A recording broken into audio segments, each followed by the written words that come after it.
Muito bem, vamos lá então. Iniciando o nosso estudo da Revista Espírita, nós estamos no mês de setembro de 1860 e nós vamos concluir o artigo O Maravilhoso e o Sobrenatural. Nós iniciamos na semana passada esse artigo, lembrando que ele foi, inclusive numa nota de rodapé, ele foi incluído por Kardec no Livro dos Médiuns, na primeira edição, em 1861, que corresponde ao capítulo 2 da primeira parte desse livro, né? Então, nós vimos aqui, era Kardec na época fazendo, né, esse trabalho de estímulo e também de esclarecimento às pessoas que de alguma forma se aproximavam do Espiritismo, entendendo inicialmente os fenômenos principalmente, porque Kardec ele era muito perspicaz nesse sentido, quando ele analisava que não adianta nós falarmos sobre temas morais, falarmos sobre temas evangélicos, se a fonte desses temas vinham do plano espiritual. E, portanto, aqueles que estudavam a doutrina espírita, analisando de que forma que esse público compreendia o fenômeno mediúnico, esse processo de comunicação entre o mundo físico e mundo espiritual. Naturalmente que aquela época era muito diferente da época de hoje, especialmente porque Kardec desbravava os caminhos, esclarecendo o público para essa nova filosofia, e nós, na atualidade, vivemos um processo diferente. Embora nós lembramos que a cada dia o Espiritismo chama a atenção de tantas e tantas pessoas que desejam conhecer o Espiritismo, e conhecer o processo mediúnico é fundamental, principalmente porque, embora na época o principal era levar o esclarecimento para aquele público que desejava conhecer a doutrina espírita, mas iniciando pelo processo mediúnico, especialmente aqueles que eram céticos, aqueles que eram pessoas da ciência e tudo mais, nos tempos de hoje, aqui no nosso país em especial, nós vamos encontrar um público bastante crédulo, mas essa crença vem a partir de uma fé cega. Portanto, é importante nós explicarmos, através desse mesmo artigo, só que agora por outra perspectiva, explicarmos para as pessoas o que é a mediunidade, de que modo que os espíritos se comunicam, o que é exatamente a comunicação com o mundo espiritual. Porque, do contrário, nós entraremos nas fantasias, como vemos hoje, as pessoas desejando se comunicar com o plano espiritual, aceitando com absoluta naturalidade esse processo, mas buscando as futilidades, buscando os interesses pessoais, né? Cleusa, todos os dias, de segunda a sexta, das 10 às 11h30, tá? De segunda e quarta nós estudamos as obras de André Luiz, de terças e quintas outras obras de Chico Xavier, e de sexta-feira nós estudamos a Revista Espírita, tá? Então Kardec procurava levar esse esclarecimento para o público daquela época, e nós utilizamos esse mesmo... Não, de forma alguma. Aqui é absolutamente informal o nosso trabalho, tá? Então pode participar, fique à vontade. Então Kardec utilizava esse conteúdo para esclarecer um determinado segmento do público daquela época, e nós temos hoje um outro público, um público, como eu falei para vocês, mais voltado para as crenças, muitas vezes se aprofundando na fantasia, né? Então por isso Kardec publicou esse nosso artigo, né? Aqui então, o maravilhoso e o sobrenatural. Bom dia, dona Miranda. Nós estudamos até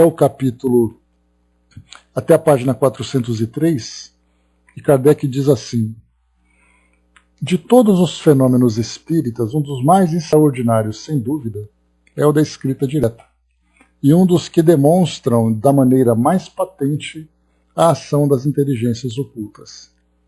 Mas, pelo fato de o fenômeno ser produzido por seres ocultos, não é mais miraculoso que todos os outros fenômenos devidos a agentes invisíveis, porque esses seres ocultos que povoam os espaços são uma das forças da natureza, cuja ação é tão incessante sobre o mundo material quanto sobre o mundo moral. Então Kardec fala sobre a escrita direta, que sem dúvida é um fenômeno bastante instigante, embora ele seja bastante atacado também, porque um dos sistemas que são utilizados para justificar o fenômeno da escrita direta é exatamente ali o fenômeno aliás, a prática da farsa, onde as pessoas procuram simular uma manifestação dessa natureza, que é realmente bastante extraordinária. A gente lembra que tanto voz direta como escrita direta, a voz direta significa nós ouvirmos de um determinado ambiente as vozes produzidas pelos espíritos. Então isso gera para nós um grande espanto, sem dúvida nenhuma. E aí então a resposta é alguém escondido, algum sistema de gravação, algum sistema de reprodução de áudio está escondido produzindo esse efeito. Então é o máximo que conseguem chegar para explicar esse fenômeno. E no caso da escrita direta é quando o texto ele simplesmente se materializa numa folha de papel ou numa superfície qualquer. E aí, então, uma vez, a justificativa vai ser que aquele papel, aquele objeto onde foi publicado, onde foi manifestado aquele texto, ele acabou sendo escondido, ele acabou sendo substituído, trocado, para poder fazer uma simulação do fenômeno. Então essas são as justificativas, mas desde que haja um controle sobre esse tipo de experiência, nota-se claramente realmente a manifestação dos espíritos dessa forma, porque é um efeito físico, trazendo para nós também um resultado intelectual, já que através da escrita os espíritos trazem para nós ali mais conhecimento. E ele continua: esclarecendo-nos quanto a essa força, o Espiritismo nos dá a chave de uma porção de coisas inexplicáveis e inexplicadas por qualquer outro meio e que puderam, em tempos remotos, passar por prodígios. Essas manifestações elas eram vistas como prodígios, como miraculosas, porque não se tinha uma explicação clara de que forma que os espíritos se manifestavam. Hoje não, hoje nós temos o aspecto científico da doutrina que traz para nós essas explicações. Assim como o magnetismo, ele revela uma lei, se não desconhecida, ao menos mal compreendida, ou melhor dizendo, da qual se conheciam os efeitos, porque se produziam em todos os tempos, mas não se conhecia a lei, e foi essa ignorância da lei que engendrou a superstição. Então, mais uma vez, tudo aquilo que para nós é considerado de sobrenatural chama a nossa atenção. É a aparição de um espírito, é um objeto que se move, é um texto que é psicografado, ou um texto que é materializado. Isso gera para nós, sem dúvida, um grande espanto. Até mesmo nós que somos estudantes da doutrina espírita, se nos depararmos com um fenômeno como esse, nós vamos ficar muito deslumbrados com isso. Porque isso não faz parte do nosso mundo natural. O nosso mundo natural é um mundo material, e quando existe essa força invisível que interfere no mundo material, isso gera em nós esse espanto todo. Mas na verdade é um espanto muito mais por não termos um contato frequente com esse tipo de fenômeno do que o fenômeno em si. Porque nós entendemos que os espíritos se manifestam através dos fluidos, que dependem de médiums ou de pessoas que fazem a doação desses fluidos, que existe uma inteligência extracorpórea que organiza e tem um propósito para esses fenômenos. Então tudo isso para nós se torna compreensível. Bom dia, abraço. Eis porque os espíritas não operam mais milagres fazendo girar uma mesa ou o morto escrever, do que o médico fazendo reviver um moribundo ou o físico fazendo cair um raio. Aquele que, auxiliado por essa ciência, pretendesse fazer milagres, ou seria um ignorante do assunto, ou um charlatão. Então, seja o médico, seja o físico, o químico, um cientista qualquer, ou mesmo um espírita, um médium, ele produz aquele fenômeno a partir do momento em que ele tem um entendimento de que forma que acontece esse mecanismo. Os fenômenos espíritas, assim como os fenômenos magnéticos, devem ter passado por prodígio antes de que se lhes conhecessem a causa.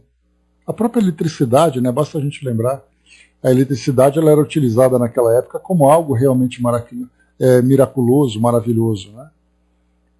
Porque as pessoas que viviam em pequenas vilas sequer compreendiam. Então alguém produzia alguma coisa que tinha como natureza a eletricidade, ou ela se deslumbrava por falta de conhecimento, ou ela se passava pelo papel, né, definitivo de charlatão, porque queria utilizar aquele conhecimento para poder manipular as pessoas. Bodhiamasa.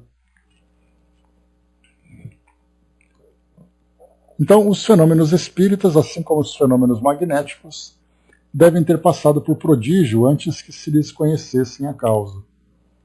Ora, como os céticos, os espíritos fortes, isto é, os que têm o privilégio exclusivo da razão e do bom senso, não creem que uma coisa seja possível desde que não a compreendem. Eis porque todos os fatos reputados como prodigiosos são objeto de suas zombarias. Então aqueles que são, né, que se consideram como cientistas, homens de ciência, e eles não compreendem o fenômeno, então a princípio eles simplesmente negam, dizendo que é impossível, que tem uma explicação lógica. E essa explicação lógica diz respeito às ciências do mundo material. Mesmo que essa ciência que vem do mundo espiritual seja tão lógica quanto aquela que se manifesta aqui no mundo físico, né? Eis porque todos os fatos reputados como prodigiosos são objeto de suas zombarias. E como a religião contém grande número de fatos desse gênero, não creem na religião. E daí a incredulidade absoluta a apenas um passo. Então eles vão ver que as religiões, de modo geral, acabam trazendo ao público relatos sobre essas manifestações. Então é o caso, por exemplo, de milagres, é o caso de pessoas que são dotadas de uma força divina, de um poder do Espírito Santo, como se diz. E aí então, quando se vê a religião, quando se vê aquela paixão, quando se vê muitas vezes até mesmo a farsa desses ambientes, então você deixar de acreditar naquele fenômeno e deixar de acreditar em tudo é apenas um passo.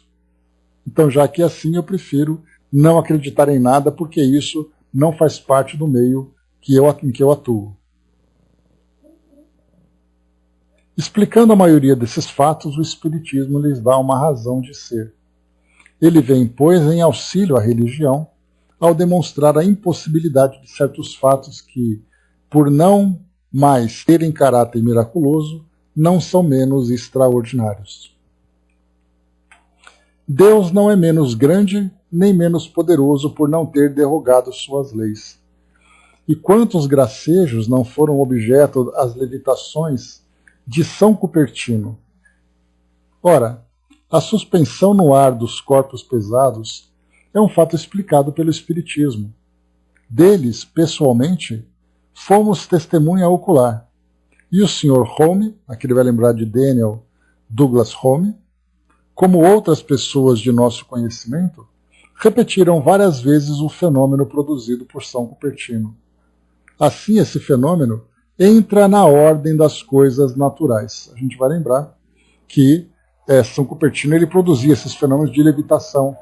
E por isso, então, né, muitos desses santos, basta a gente lembrar naquele livro de Clóvis Tavares, chamado A Mediunidade dos Santos. Nesse livro, o pesquisador ele coletava, né, sobre a bibliografia de cada um daqueles que foram canonizados pela Igreja, e muitos deles foram canonizados não por obras santas, mas foram canonizados pelos tipos de fenômenos que eram capazes de produzir. E aí recebiam o título de santos. Né? E aqui nós vemos então que médiuns que atuavam de uma forma absolutamente dentro das leis naturais mas que provocavam esse grande espanto dentro daquele ambiente. Bodelcio. No número dos fatos desse gênero, deve-se colocar em primeira linha as aparições, por serem os mais frequentes. Aqui a gente lembra que aparições não são, não traz como resultado a vidência, porque a vidência é o médium que tem a capacidade de ver aquele espírito a partir do momento em que ele entra em sintonia com aquele espírito na sua faixa vibratória. Mas nós falamos aqui de aparições propriamente. Aí nós vamos ter, né, as histórias de fantasmas, né, os espíritos que se manifestam em determinados lugares considerados assombrados e tudo mais, né? Então, as aparições são as mais frequentes. A de Salete, que divide o próprio clero, para nós nada tem de insólita. Certamente não podemos afirmar que o fato ocorreu, pois não temos prova material. Aí, nesse caso, nós vamos encontrar, assim como São Cupertino, também Nossa Senhora de Salete, que mostra, né, que tem ali fenômeno que é produzido, mas Kardec ele se baseia nos relatos que são trazidos pelos estudiosos, né, dos santos. Então aqui não tem prova material. Para nós, contudo, é possível, desde que milhares de fatos análogos recentes são do nosso conhecimento. Então Kardec ele via, pelo relato dos médiuns e também pela própria observação da materialização dos espíritos, esse fenômeno acontecendo dentro de absoluto controle. Cremos neles não só porque sua realidade foi por nós constatada, mas sobretudo porque nos damos conta perfeitamente da maneira por que se produzem. Queiram reportar-se a teoria que demos das aparições, e verão que tal fenômeno se torna tão simples e tão plausível quanto uma porção de fenômenos físicos que não são prodigiosos senão pela falta de sua chave, ou seja, de sua explicação. Aqui Kardec ele traz aqui uma nota de rodapé, dizendo, né, que a teoria exposta na Revista Espírita no fascículo de dezembro de 85. Quanto à personagem que se apresentou em Salete, é outra questão. Sua identidade de modo algum foi demonstrada. Apenas constatamos que pode ter havido uma aparição. O resto não é de nossa competência, né? Então Kardec ele foi bastante cuidadoso nesse sentido, porque ele fala da manifestação na cidade de Salete, da mesma forma que nós poderíamos falar sobre a aparição de Fátima, em Portugal. Então Kardec ele diz, é possível que tenha havido aquela manifestação? Sim, é possível dentro das leis naturais. Ela aconteceu de fato, a mensagem foi compreendida, tinha uma mensagem, um objetivo? Isso não é de competência da doutrina espírita, porque aqui ele está analisando o fato em si. Então, dentro daquele catálogo de fenômenos estudados, é possível fazer essa investigação. Por isso Kardec, então, ele é bastante cuidadoso nesse sentido. A respeito, cada um pode guardar as suas convicções, com as quais o Espiritismo nada tem de se ocupar. Apenas dizemos que os fatos produzidos pelo Espiritismo nos revelam leis novas e nos dão a chave de uma porção de coisas que pareciam sobrenaturais. Aí a gente já lembrou, né, que as palavras, né, sobrenatural. Então, o natural é aquilo que nós conhecemos no nosso mundo. Aquilo que é sobrenatural vai além daquilo que é produzido no nosso mundo. Aquilo que é extraordinário, mais uma vez, o ordinário é aquilo que acontece dentro das leis conhecidas. Aquilo que é extraordinário vai além dessas leis. E dentre outros termos que são observados, né? Se algumas delas que passavam por miraculosas agora encontram uma explicação lógica, é motivo para não haver pressa em negar aquilo que não se compreende. Até porque também a gente vai lembrar dos fatos miraculosos, das curas que são promovidas, das manifestações físicas. Basta a gente lembrar, conforme a gente conversou na semana passada, a respeito do Museu das Almas do Purgatório, que fica lá na Itália, né? Então é um museu onde peças de manifestações físicas estão guardadas. E ali então a igreja entendeu que são espíritos então no purgatório que pedem preces. E aí então eles trazem, né, alguns objetos, né, eles produzem o fenômeno marcando em alguns objetos. Por exemplo, a marca de uma mão queimada numa madeira, a marca de mão queimada numa Bíblia, numa roupa, num lençol. Então eles guardam tudo aquilo entendendo que são almas do purgatório que fazem esse tipo de pedido. Então, mais uma vez, a doutrina espírita não questiona esse tipo de crença por parte da igreja. Ela analisa o fenômeno. É possível que tenha havido esse fenômeno? Sim, é possível dentro das leis naturais que nós conhecemos, do mundo físico e do mundo espiritual. Mas são as almas do purgatório que fazem esse pedido? Não importa para a doutrina espírita.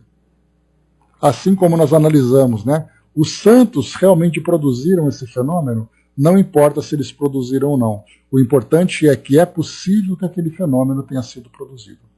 Então a gente vê o cuidado que Kardec tem de não atacar para dizer se aquele santo ele era santo ou deixou de ser santo. Por que ele tinha aquele título ou deixou de ter aquele título? Não importa, isso aí faz parte de um conjunto de normas da Igreja Católica, em que ela traz o título, né, tanto da canonização, da beatificação, como da canonização.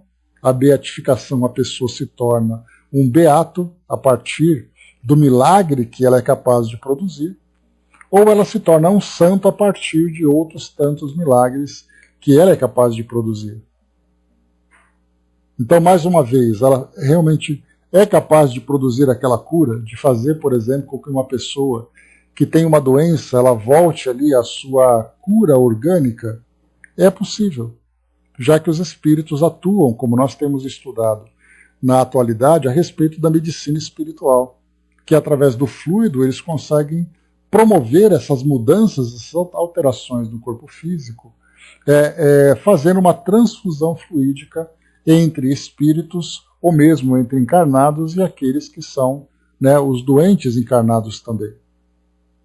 Então por isso Kardec coloca, se algumas delas que passam por miraculosas agora encontram uma explicação lógica, é motivo para não haver pressa em negar aquilo que não se compreende.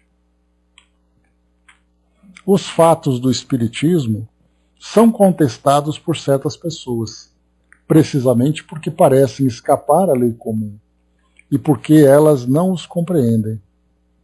Dá-lhes uma base racional e a dúvida cessará. Neste século, onde não se poupam palavras, a explicação é, pois, um poderoso elemento de convicção.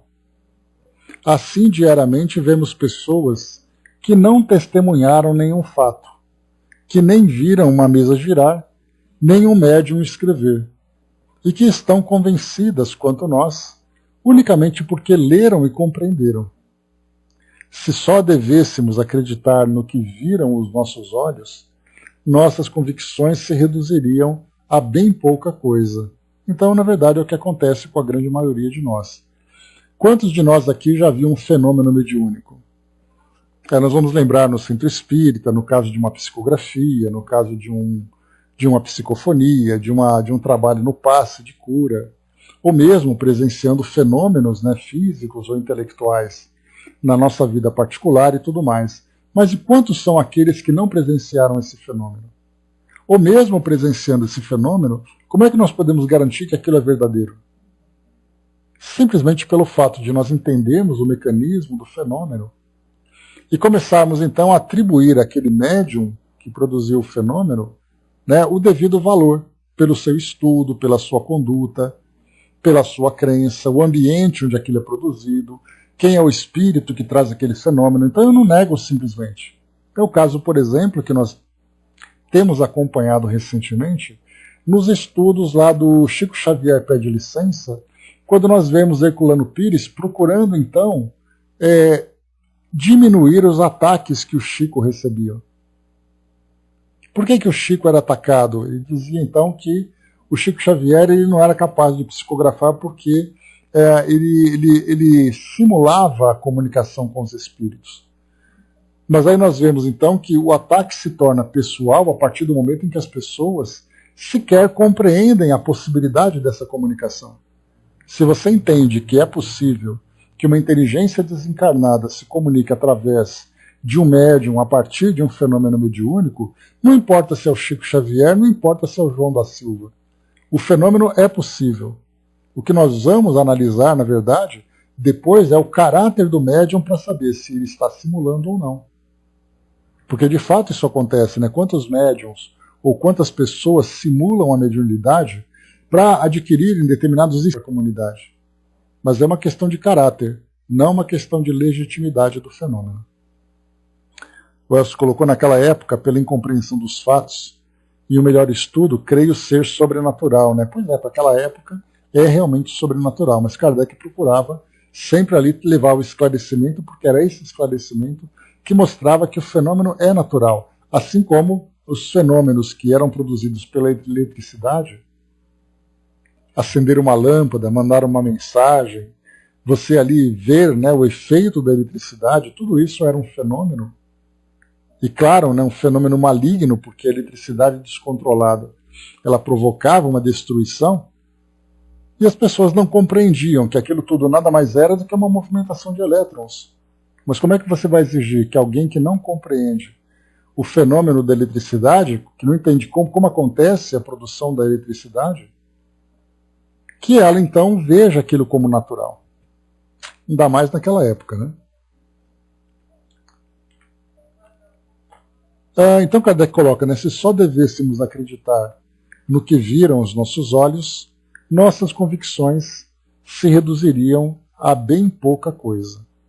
Né? Então aqui termina esse artigo do maravilhoso e do sobrenatural. Mais uma vez a gente vai encontrar aqui, né, no livro dos médiuns, no capítulo 2, esse mesmo texto, né, ou aqui esse mesmo texto, mas talvez ali escrito de um outro de forma diferenciada. Então por isso Kardec trouxe para nós esse artigo e depois ele traz para nós aqui um outro artigo na sequência, que a gente nem vai ler, ele na sua totalidade, né, porque é um artigo muito mais ligado à realidade de Kardec naquela época, onde ele trazia uma refutação de uma obra que foi publicada. Nós vamos falar rapidamente sobre essa obra, sobre o seu autor e o objetivo da publicação daquela obra, e depois nós seguimos em frente porque é um texto longo, ele vai da página 406 até 417. Né? Então para nós aqui não vai ter grande importância, porque Kardec realmente procurava refutar, né, apresentar argumentos para defender o espiritismo contra esse tipo de ataque. Bom, o próximo artigo aqui então, ele é, deixa eu ver, você fez uma referência há pouco, né, a uma revista espírita. Pode repetir? Aqui Kardec colocou a teoria exposta na revista espírita, fascículo de dezembro de 1858. Ele fala sobre queiram reportar-se a teoria que demos das aparições, e verão que tal fenômeno se torna tão simples e tão plausível quanto uma porção de fenômenos físicos que não são prodigiosos, senão pela falta de sua chave. Essa falta de chave é a explicação. Então esse texto, André, dezembro de 58, Kardec fala sobre a teoria das aparições. Tá? Bom, esse próximo artigo, então, História do Maravilhoso e do Sobrenatural, por Luiz Figuier, ou Louis Figuier. Né? Então ele tem aqui o primeiro artigo e tem 2 artigos. São 2 partes, né? Beleza. Bom, Louis Figuier, ele nasceu em 1819 e desencarnou em 1894, portanto ali, né, da década de 20 até a década de 90, quase ali, né, um pouco mais de 80 anos, né? Não, 80, pouco mais de 70 anos. Ele foi um cientista e escritor francês. Ele era sobrinho de Pierre Oscar Figuier e se tornou professor de química na Escola de Farmácia de Montpellier. Louis Figuier era casado com uma escritora francesa, Louise Juliette Buscarin. Então, aqui o Louis Figuier tem um artigo bem interessante dele aqui. Oi, Marião, bom dia. tem um artigo bem interessante que eu separei para vocês, que traz... Só vou ler aqui o resumo, que é um trabalho acadêmico que foi apresentado, e ele diz assim para nós, deixa eu só aceitar aqui a memória.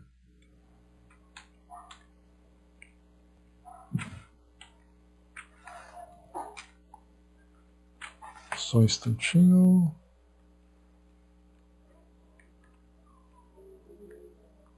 Tá, esse artigo aqui ele se encontra publicado na página cielo.br e ele traz para nós esse conteúdo.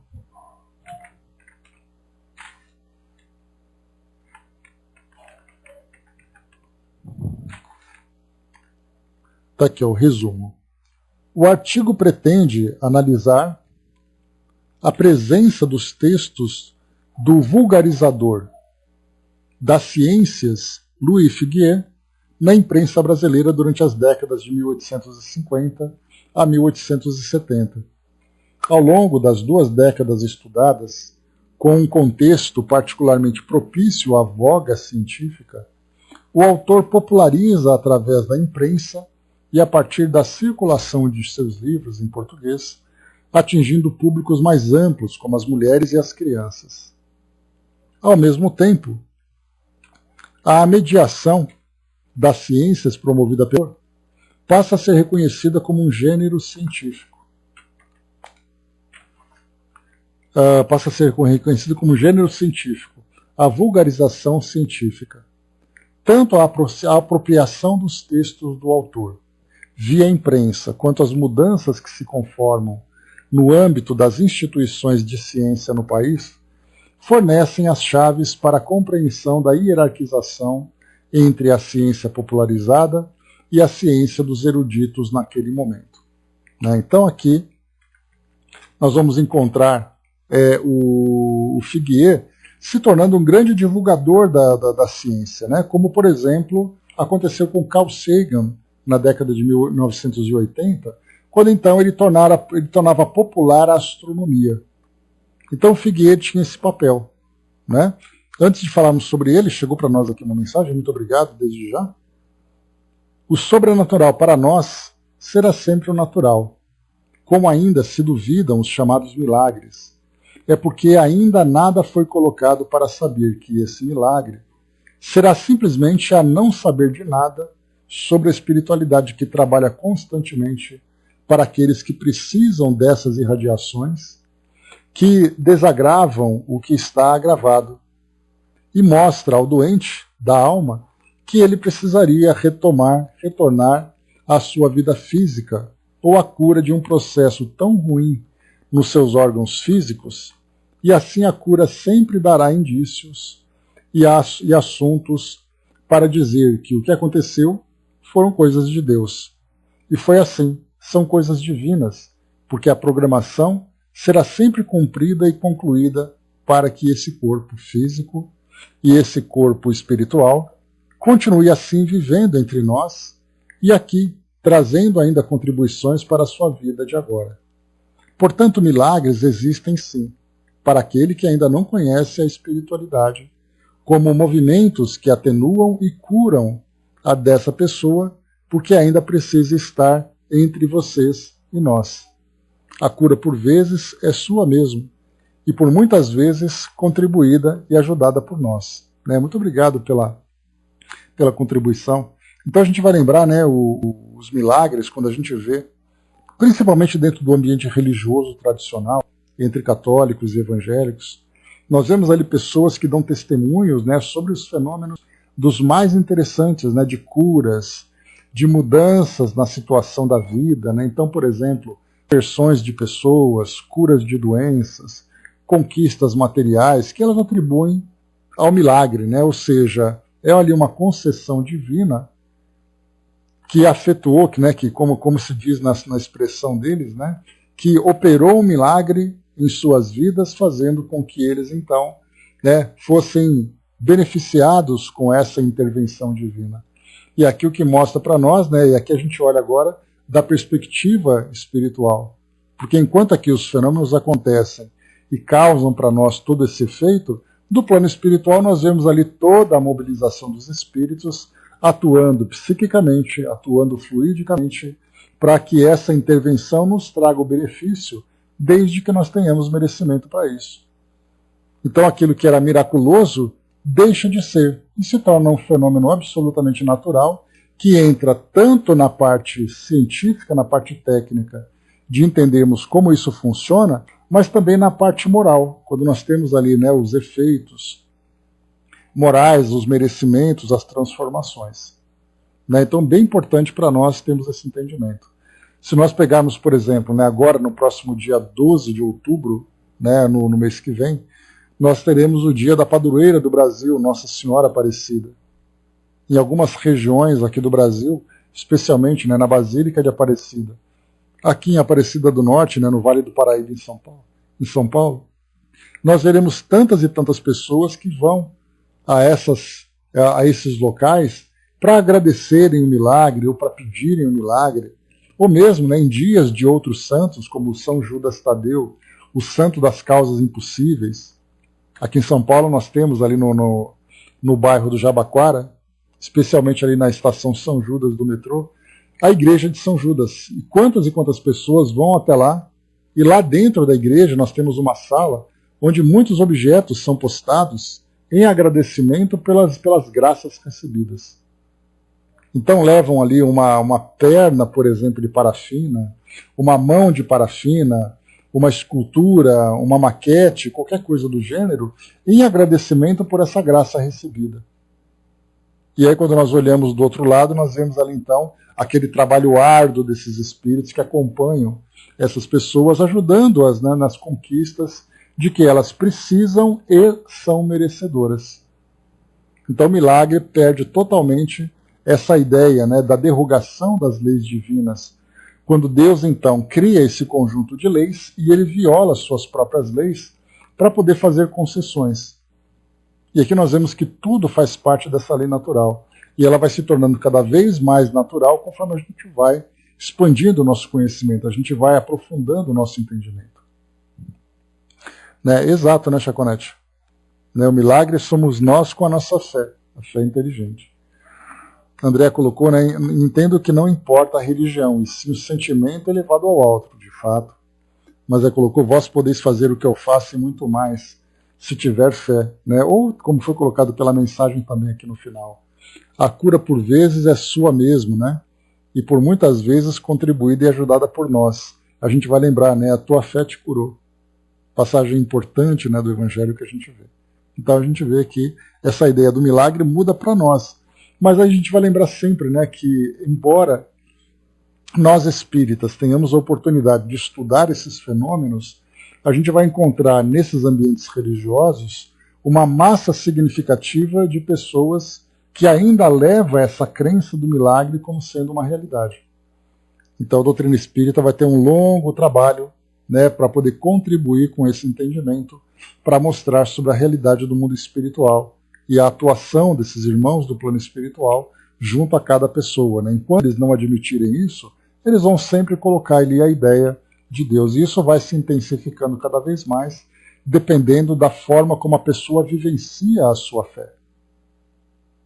Porque ela vai dizer então, né, não, eu tenho fé que Deus vai fazer isso por mim, né, que o milagre acontece. Então ela vai começar, vai viver sempre acreditando nesse milagre, nessa intervenção divina, ignorando a realidade do mundo espiritual que nós estamos ali constantemente desvendando nos nossos estudos, né, que a doutrina espírita nos proporciona tudo isso.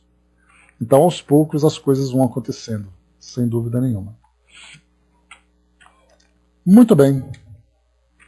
A Chaconete colocou, quando Moisés abre passagem entre o mar e o milagre, aí tem muita controvérsia, né, Chaconete, para poder explicar esse fenômeno, né, se foi realmente algo que... Porque primeiro a gente tem que lembrar o seguinte, né, o povo judeu, assim como outros povos do passado, eram povos que procuravam, através das suas histórias, reforçar a sua fé. Então quando você vai procurar reforçar a sua fé, contando para alguém uma experiência que você vivenciou, é muito natural que você procure aumentar cada vez mais para dizer o quão poderoso esse Deus é para você. esse Deus é poderoso para você, é mais poderoso do que os outros. Então os relatos que você vai trazer, você vai exagerar. Então era muito comum naquela época que as tribos exagerassem suas fés, as suas crenças, exatamente porque havia uma disputa, né? Enquanto uma tribo tinha uma divindade e outro tinha outra divindade, havia essa disputa velada de poder entre os deuses. Então as pessoas exageravam. Então eu mesmo, né, sempre comento com vocês que eu não me aprofundo muito nesses debates religiosos, de textos que são publicados, porque muita coisa foi mudada, muita coisa foi exagerada, muitas traduções foram feitas de modo equivocado. Então como é que você vai traduzir alguma coisa que você nem tem certeza se as coisas aconteceram daquela forma? Basta a gente lembrar que nós temos aqui no Brasil, por exemplo, mais de 20 traduções bíblicas. 20 traduções bíblicas. Você coloca que essas 20 Bíblias uma do lado da outra, elas vão apresentar pequenas diferenças. Mas são pequenas diferenças que trazem um resultado diferente. Então, qual Bíblia você vai pegar? Até nós, espíritas, temos ali 2 Bíblias que foram publicadas do Novo Testamento, uma pelo professor Severino Celestino e a outra por Haroldo Dutra Dias. Os dois fizeram traduções da fonte. Mas aí você fala com um pastor evangélico, ele também vai dizer que ele buscou na fonte. Você fala com um católico, ele vai dizer também que ele conheceu um rabino que era um grande estudioso da língua hebraica e que ele fez a tradução. Então, na verdade, em vez da gente ficar preocupado com essas traduções, com esses relatos, foquemos, como Kardec chamou a atenção lá na introdução do Evangelho segundo o Espiritismo, foquemos nos ensinamentos morais, porque eles são incontestáveis. Agora a gente fala de fatos, fala de datas, de lugares, de personalidades, tudo isso acaba sendo questionável. Né? Então, sim, não adianta a gente dizer se Jesus andou sobre as águas ou não andou sobre as águas. É possível que tenha andado? Sim, é possível. Ele andou? Que diferença faz? Jesus multiplicou os pães. É possível fazer essa multiplicação? Sim, é possível. Ele fez isso? Não faz diferença. Então, nossa ideia é: entendamos o lado moral, não o lado sobrenatural. Porque, do contrário, a gente vai acreditar em Jesus pelos milagres que ele era capaz de produzir, e não pelo ensinamento moral valioso que ele deixou para todos nós. Então, vejamos Jesus como um modelo de virtude, e não como um produtor de grandes fenômenos. Aí sim a gente vai conseguir extrair o melhor ensinamento dele. Marião colocou aí, naquela época, uma palavra que tinha mais de um significado. Era um vocabulário bastante restrito, né? Então as pessoas mudavam essas ideias, colocavam uma palavra para explicar uma coisa, depois traduziam para lá, traduziam para cá. Quantas e quantas passagens, né? Quem estudou bastante sobre isso são os evangélicos, né? E quando eles fazem a faculdade de teologia, eles estudam a história dos textos bíblicos. E eles entendem esse processo, quantas mudanças aconteceram. E aí, enquanto nós ficamos aqui discutindo os sexos dos anjos, né, nós nos perdemos naquilo que é mais importante, que é desenvolver as nossas virtudes. E Jesus trouxe esse ensinamento para nós e nós não podemos desperdiçar. Vamos em frente. Então falávamos aqui sobre Louis Figuier, ou Figuier. Então ele era um grande divulgador da doutrina espírita. Ok. A Angelina trouxe para nós aqui também, né, o pensamento em Deus, no bem e no amor.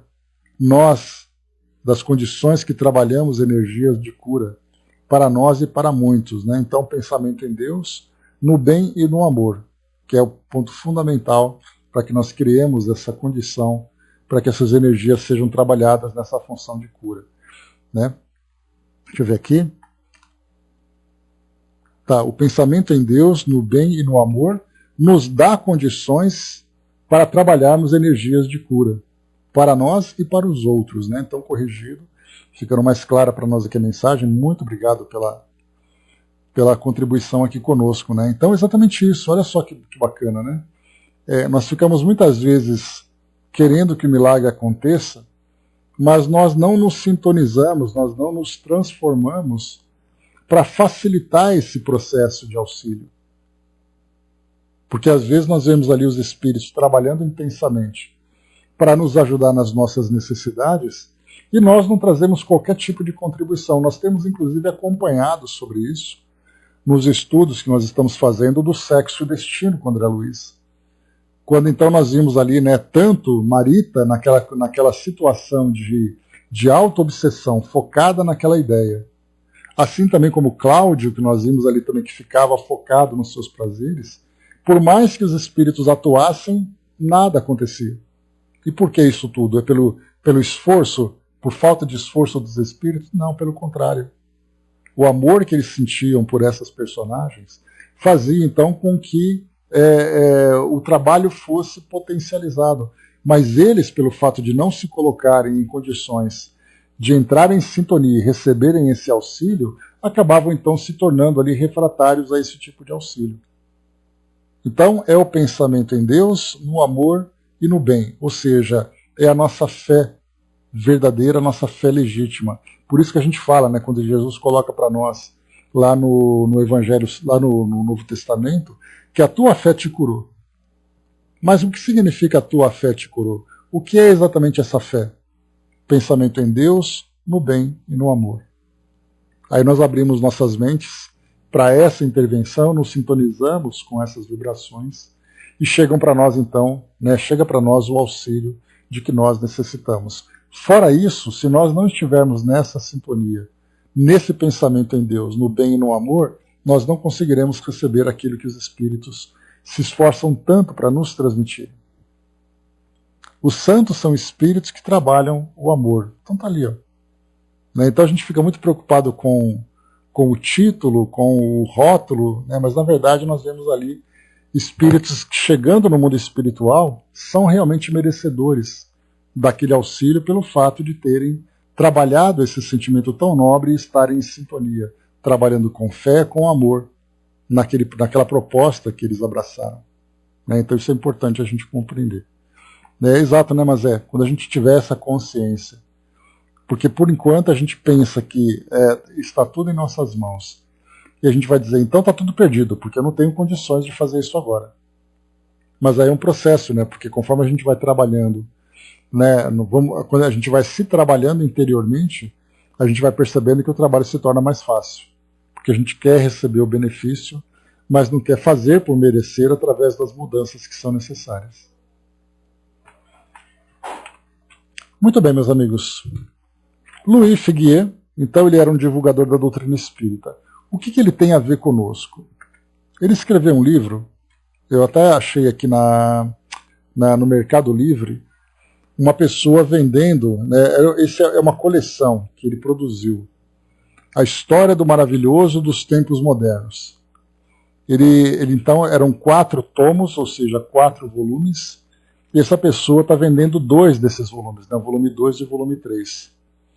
Então nós temos aqui, é uma obra rara, nesse caso, um livro assim bem antigo e tudo mais, e esse livro que fala sobre a história do maravilhoso nos tempos modernos, é o tema que Kardec se refere aqui nesse artigo.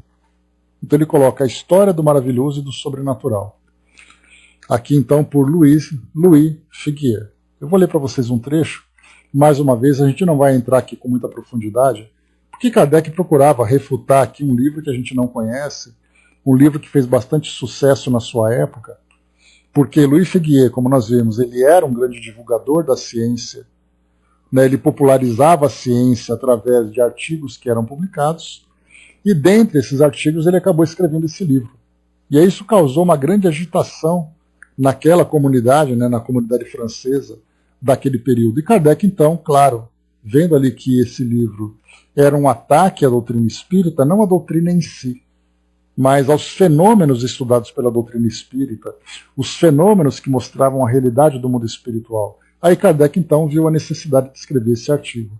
Como eu coloquei para vocês, aqui são 10 páginas que a gente vai entrar, e para nós isso acaba sendo não muito produtivo, né, porque era uma necessidade daquela época.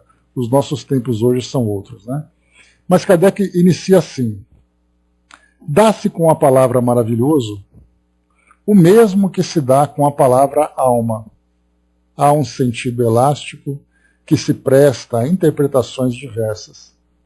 Eis porque julgamos útil estabelecer alguns princípios gerais no artigo precedente, lá no Maravilhoso e Sobrenatural, Por isso Kardec publicou antes, para depois trazer esse livro. Antes de abordar o exame da história dada pelo Sr. Figuier. Quando essa obra apareceu, os adversários do Espiritismo bateram palmas, dizendo que, sem dúvida, nos iríamos dar mal. Em seu caridoso pensamento, já nos viam mortos sem apelação. Então, muitas pessoas que leram esse livro diziam, né, era tudo aquilo que eu precisava para poder desacreditar e atacar o Espiritismo. É o que Kardec coloca. Triste efeito da cegueira apaixonada e refletida, porquanto, se eles se dessem ao trabalho de observar o que querem demolir, veriam que o Espiritismo será um dia, mais cedo do que pensam, a salvaguarda da sociedade, e talvez eles próprios lhe devam a salvação, não dizemos no outro mundo, com o qual poucos se preocupam, mas nesse mesmo. Não é levianamente que dizemos tais palavras, ainda não chegou o momento de as desenvolver, embora muitos já nos compreendam. Voltando ao Sr. Figuier, e aqui depois Kardec então procura trazer aqui, né, mais alguns esclarecimentos. Então ele diz assim, voltando ao Sr. Figuier, nós mesmos tínhamos pensado ver nele um adversário realmente sério, trazendo argumentos peremptórios que valessem a pena ser refutados com seriedade. Sua obra compreende 4 volumes, os 2 primeiros com uma exposição de princípios, um prefácio e uma introdução, depois uma relação de fatos perfeitamente conhecidos e que devem ser lidos com interesse, tendo em vista as pesquisas eruditas que mereceram da parte do autor. Acreditamos ser o relato mais completo já publicado sobre o assunto. Assim, o primeiro volume é quase inteiramente consagrado à história de Urbain Grandier e das religiosas de Lodum. Vem a seguir as das convulsionárias de Saint-Médard, a história dos profetas protestantes, a varinha mágica, o magnetismo animal. O 4º volume acaba de ser publicado, trata especialmente das mesas girantes e dos espíritos batedores. Mais tarde voltaremos a esse último volume, limitando-nos agora a uma apreciação sumária do conjunto. Então aqui depois Kardec procura, né, refutar aqui os argumentos do Sr. Figuier, já que ele escreveu esse livro com o objetivo, né, de falar sobre os fenômenos que eram publicados na mídia, a doutrina espírita abordava sobre isso, né? Aqui na introdução Kardec coloca, assim começa o Sr. Figuier no seu prefácio. Em 1854, quando as mesas girantes e falantes importadas da América... Aqui só um instantinho, pessoal. Deram sua aparição na França, produziram uma impressão que ninguém esqueceu.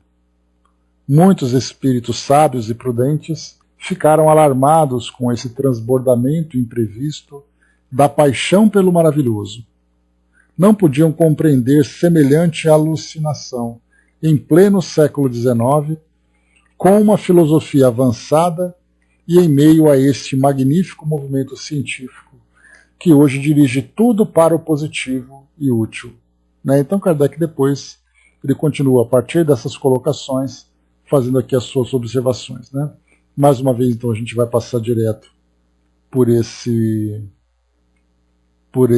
artigo, porque ele realmente não vai trazer grandes benefícios para nós, não.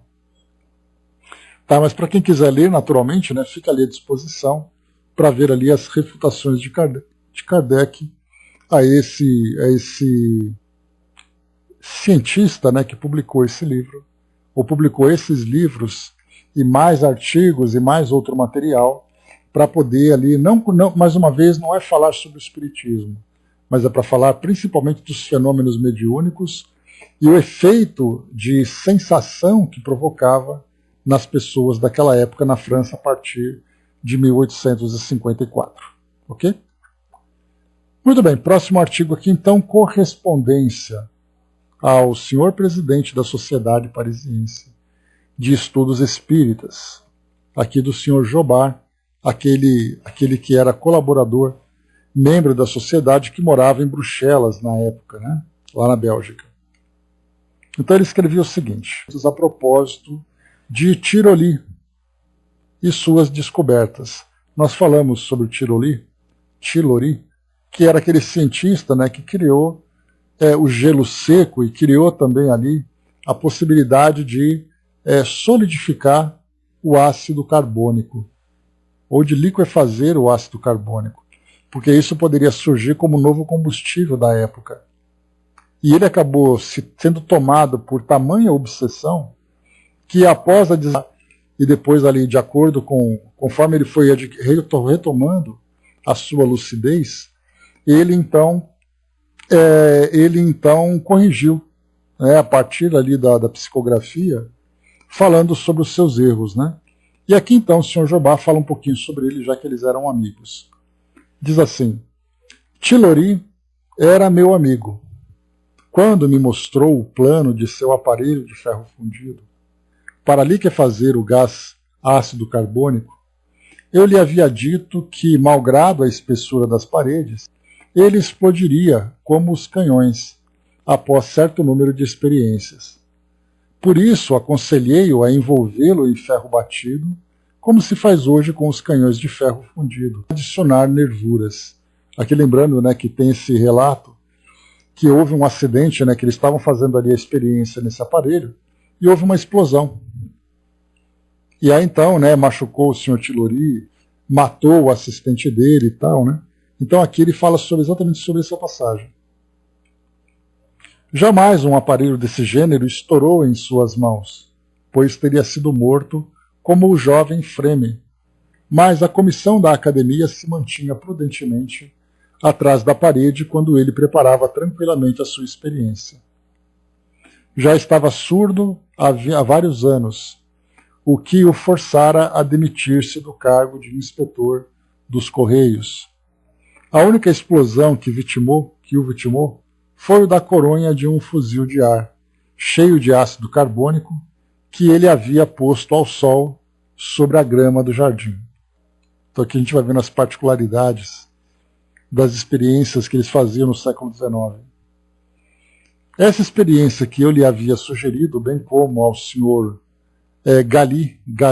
Casala, fez-me ver a que alta pressão poderia elevar-se o gás carbônico, ácido carbônico, e o perigo do seu emprego nas armas de guerra. Quanto a Galli, teve a ideia de substituir o hidrogênio pelo ácido carbônico, mas que jamais conseguiu ultrapassar 28 atmosferas.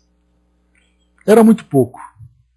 Sem isso, a pólvora teria sido utilmente suprimida, porque seu mecanismo era dos mais simples e um pequeno cilindro de cobre poderia conter facilmente 100 tiros, na medida das necessidades, em consequência do restabelecimento quase instantâneo da pressão, pela decomposição da água por meio do ácido sulfúrico e da limalha de zinco.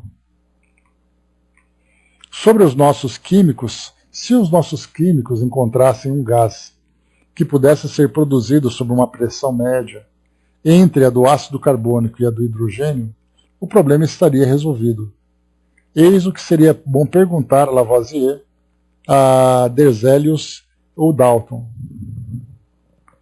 Na véspera de sua morte, Tilori indica fazer o ar atmosférico por meio de pressões sucessivas, capazes de suportar de 500 a 1000 atmosferas. Terão vendido essa bela máquina ao ferro velho? Disse eu que Tilori era extremamente surdo, de sorte que, entrando em seu gabinete na Place Vendôme, semanas antes de sua morte, tive de gritar. Ele tapou os ouvidos com uma das mãos, dizendo que eu lhe restituiria a surdez de que felizmente se havia livrado pelo magnetizador La Fontaine, hoje em Genebra. Saí maravilhado pela cura, que na mesma tarde anunciei aos meus 2 amigos, Galli Casala e Capitão Delvin, com os quais passeava na Place de la Bourse, com o ouvido colado à vitrine de uma loja onde alguém tocava piano. Parecia em êxtase por poder desfrutar da música moderna, que há muitos anos não ouvia.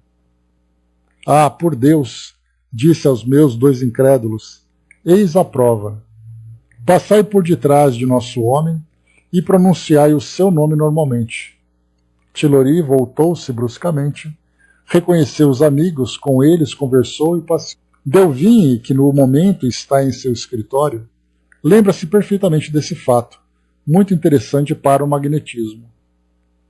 Por mais que eu tenha tentado convencer nossos acadêmicos no curso dos últimos 30 dias, dizia Tilori, eles não querem acreditar que eu tenha sido curado sem as drogas de sua farmacopeia, que não curam, pois as empreguei todas sem sucesso, ao passo que os 2 dedos de La Fontaine me restabeleceram a audição completamente em algumas sessões. Lembro-me de que, encantado pelo magnetismo, Tilori tinha conseguido inverter os polos de uma barra imantada, que segurava pelo simples esforço da vontade. A morte desse sábio inventor privou-nos de uma porção de descobertas de que me havia falado, e que ele levou para o túmulo. Era tão sagaz quanto esse bom Darcet, que eu também tinha visto cheio de saúde na véspera de sua morte, e que me havia mostrado seus livros, mal conservados e manchados, e dizendo estar certo de que me daria mais prazer apresentando-os naquele estado do que bem encadernados e com lombada dourada numa biblioteca. Aqui, como sempre, né, um livro bem manuseado é muito mais útil, muito mais valioso do que aquele livro, né, limpinho numa biblioteca. É singular, dizia-me ele, quanto nossas ideias se assemelham, embora não tenhamos sido educados na mesma escola. Depois me contou do pesar que havia sentido por ter sido tão criticado a propósito de sua gelatina nutritiva, e que teria feito melhor, dizia, se a tivesse vendido ao preço de 1 centavo a libra aos pobres de Pont-Neuf, do que apresentado aos acadêmicos, que pagam 15 francos nas casas de comestíveis e ainda pretendem que ela não alimenta. Evocai, pois, esse bravo tecnologista. Aqui ele fala então de descobertas, né?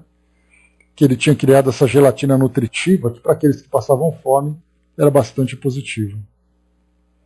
Arago nos ensina que as pretensas manchas do Sol são de planetas que vêm enriquecer no foco de eletricidade com os fluidos que lhes faltam para se constituírem num cometa que começará o seu curso dentro de um século. Esses fragmentos, grandes como a Europa, estão a mais de 500 mil léguas do Sol.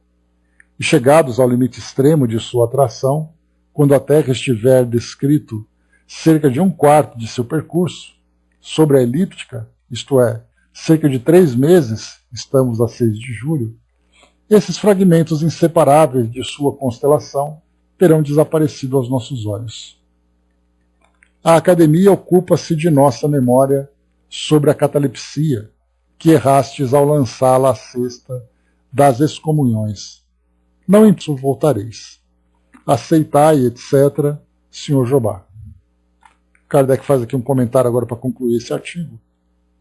Agradecemos ao Sr. Jobard os interessantes detalhes que ele houve por bem nos enviar sobre Tilori, e que são muito mais preciosos quanto autênticos. Gosta-se sempre de saber a verdade sobre os homens que se destacam em vida. O Sr. Jobard engana-se ao pensar que pusemos na cesta do esquecimento a notícia que o Sr. B nos enviou sobre catalepsia. Inicialmente, ela foi lida na Sociedade, como consta nas atas de 4 e 11 de maio, publicadas na revista de junho de 1860. O original, em vez de ser posto de lado, está cuidadosamente conservado nos arquivos da Sociedade. Não publicamos esse volumoso documento porque, em primeiro lugar, se tivéssemos de publicar tudo quanto nos mandam, talvez nos fossem necessários 10 volumes por ano. E, em segundo lugar, porque cada coisa deve vir a seu tempo. Mas pelo fato de uma coisa não ter sido publicada, nem por isso deve ser considerada perdida. Só um instantinho. Nada é perdido daquilo que nos comunicam, seja a nós, seja a sociedade, e nós o encontramos sempre, para aproveitar no momento oportuno. Eis de que se devem persuadir as pessoas que desejam enviar-nos documentos. Muitas vezes nos falta o tempo material para lhes responder tão prontamente, e tão extensamente quanto, sem dúvida, conviria fazê-lo. Como, porém, responder em detalhes a milhares de cartas por ano, quando se é obrigado a fazer tudo pessoalmente e não se tem secretário para ajudar?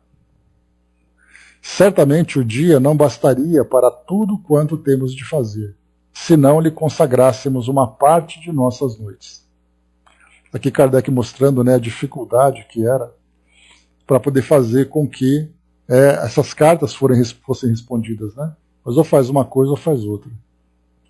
Dito isso, como justificação pessoal, acrescentaremos a respeito da teoria da formação da Terra, contida na memória citada, bem como do estado cataléptico dos seres vivos em sua origem, que a sociedade foi aconselhada a esperar, antes de prosseguir tais estudos, a fim de que lhes sejam apresentados documentos mais autênticos.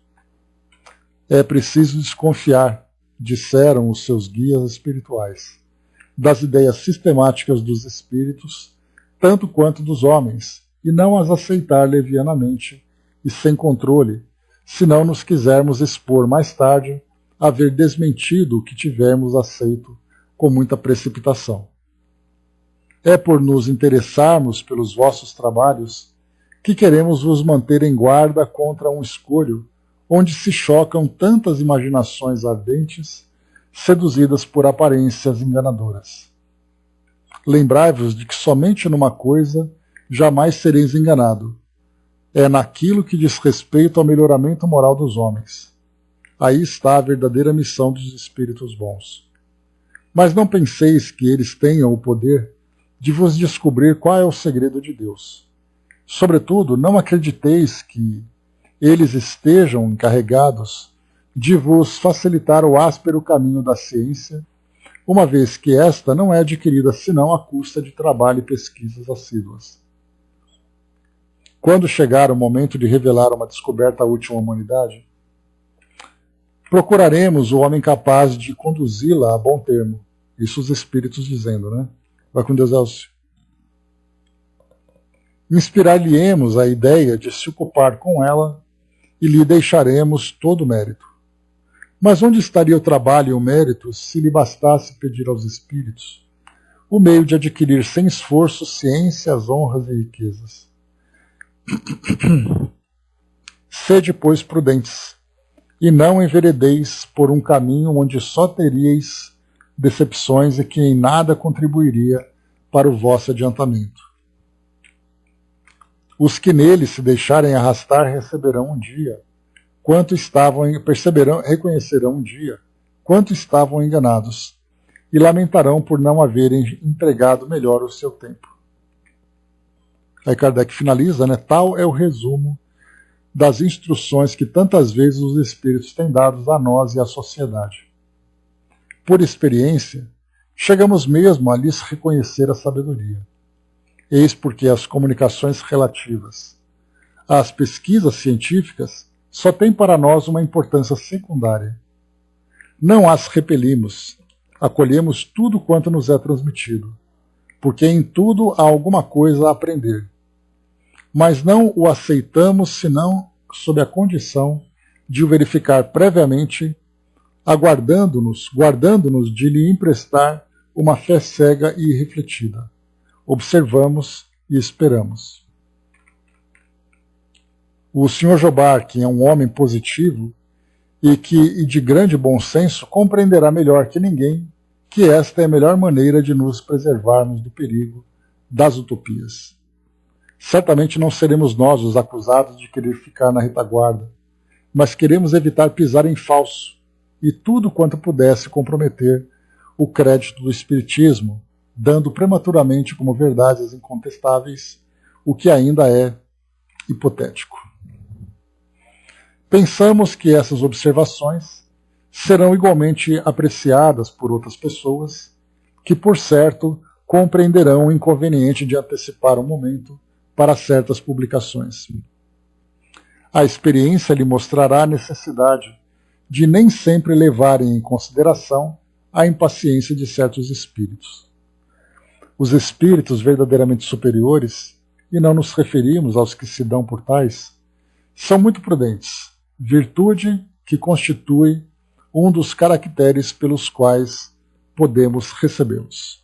Então, finalizando por aqui, aqui então Kardec ele pega esse artigo do Sr. Jobard falando sobre algumas descobertas que poderiam vir do plano espiritual. Mas ele fala, primeiro, que a sociedade não deve se ocupar em fazer divulgação de grandes descobertas que os espíritos, então, nos estimulariam. Se por acaso vier alguma coisa, os próprios espíritos darão conta, então, de inspirar um encarnado, um cientista, para dar continuidade no desenvolvimento daquele trabalho. E não trazer uma receita pronta numa psicografia no centro espírita. E aí então Kardec, conforme ele trouxe para nós aqui naquele trecho, os espíritos são bastante prudentes, dizendo, espera, pesquise, aguarde, que isso se torne mais claro, mas não tenha essa preocupação. E Kardec, mais uma vez, ele fala para nós sobre a importância do estudo moral daquilo que os espíritos trazem. E ele fala principalmente também aqui dos espíritos ansiosos. Nós lembramos, ao estudarmos o Recordações da Mediunidade ou Devassando o Invisível de Dona Ivone, não me recordo agora, quando então ela veio naquele artigo, meu amigo baletrista, ou beletrista, porque beletrista vem de belas letras. Então ele era escritor e ele então trazia histórias, poemas, e ele então conversando com Dona Ivone dizia, olha, tem aqui a minha história e você pode publicar. Inclusive você vai ganhar muito dinheiro com ela. E ela então evitou essa publicação. Ele veio mais tarde numa outra manifestação dizendo que agora ele trabalhava numa instituição onde a medicina prevalecia no plano espiritual e que ela não deveria ter publicado mesmo aquele material. Porque do contrário, o fato de uma comunicação ser mediúnica não quer dizer que ela seja espírita. Porque o que ela relata para nós, algo bastante importante para as nossas reflexões, é que uma mensagem espírita ela tem começo, meio e fim, e tem um propósito de instrução. Já uma comunicação mediúnica, um espírito simplesmente vem e traz ali a sua comunicação. Então ela vivenciou isso através daquele texto, e muitas são as publicações que chegam no plano espiritual, que não trazem um objetivo específico para aquilo que a doutrina espírita abraça. Então muitos espíritos se comunicam, Kardec lê, arquiva, deixa ali quietinho e utiliza oportunamente quando aquilo tiver, primeiro, embasado e segundo, tiver uma finalidade útil para o desenvolvimento da própria doutrina espírita. Então é isso, meus amigos. Encerrando por aqui o nosso trabalho, aqui um texto bastante técnico, que nós vimos. E o próximo tema que nós vamos estudar, dissertações espíritas, recebidas ou lidas na sociedade por diversos médiuns. E a primeira mensagem fala sobre o devaneio, uma mensagem até um pouquinho longa, e depois sobre os trabalhos da sociedade, orientação do Espírito Jorge.